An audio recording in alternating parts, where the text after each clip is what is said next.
discover their dream, and allow them to buy it back from you. How hard is it to allow somebody to buy back their own dream?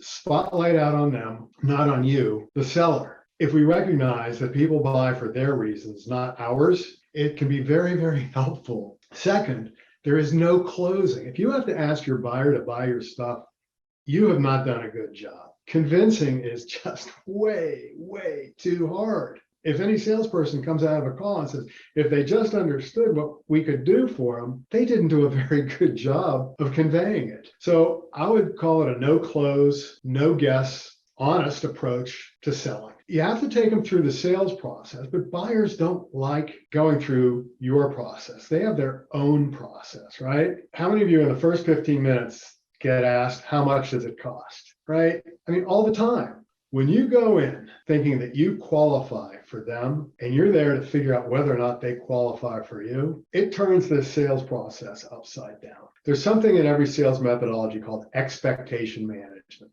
right?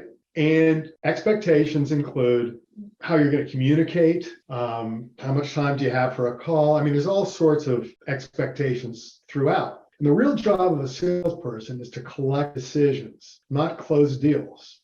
And so what you have to do to determine whether or not they qualify is have them agree to put together a mutual process, mutual, you and them, with milestones or gates. We call it a reverse timeline that has every step laid out. And when you get to the first one and it's completed, you ask them, do you want to go to the next one or is it over? If you get past that, do you want to go to the next one or is it over? And when you get to the end, there's only one more decision they have to make. It's pretty likely going to be a yes. Part of that is you're going to have to send them paperwork at some point. Don't send it prematurely. That's the last thing. There should never be anything in it that they've not seen before, including the pricing. At the end of the day, they may or may not approve it and send it back. However, there shouldn't be anything in there that they can't say yes to. And one of the things that you need when you're putting a reverse timeline together is you got to tell them, I need you to honor the commitments you make because I'm going to honor mine. Wow, powerful. Somebody asked for pricing way too early. There's two things you can say. If you want to be nice, you can say, I don't think we're there yet. There's a lot of stuff I don't know yet, and I really can't tell you. Can I ask you a couple more questions before we get to that? And that always mollifies them. The other thing is, these are really powerful sales words. Uh-oh, I think we're in trouble. Massive pattern interrupt. And by the way, a big part of this process is pattern interrupts. We've got to throw them off their game and get them looking at things very, very differently. Otherwise, they're going to take you through their process. And they're going to go, what do you mean we're in trouble? I say, well, anytime anybody asks in the first 15 minutes how much it is, it's a price deal. And our stuff's expensive. So you cannot give out pricing without context. Write this down, everybody. I'm ready to tell you when you're ready to tell them, by the way, okay? When the time comes to tell them how much it is. But I need to ask you two questions first, and I don't want you to tell me the answer, but you need to know the answer to these two questions. The first question is, what's the value of this solution for you? Don't tell me the answer. What's the value? Here's the second question. How much do you think you need to pay to go after it? And again, don't tell me the answer. Let me know that you know the answer. I'll tell you how much it is. Now, out of that little role play, the first numbers they need to hear in their heads are their numbers. Now there's context to your number.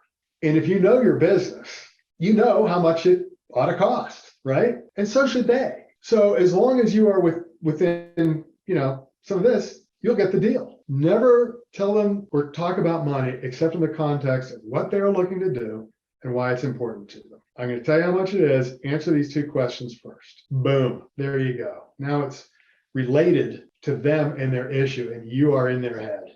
Trust, the way I define it in sales, is the greater the degree that they believe that you will put your financial or economic interest aside to help them achieve what they're looking to achieve, the more they believe that, the greater the trust. They need to know that you are interested in helping them, not make a sale. And you can do that in any number of different ways, but primarily it's asking the questions and speaking to the things that get them comfortable. You've got to get inside their heads, get them comfortable, get them to trust you, get them to share their dream with you. Because when you know their dream, you are the safest person to buy from. Everybody else is selling their stuff, okay?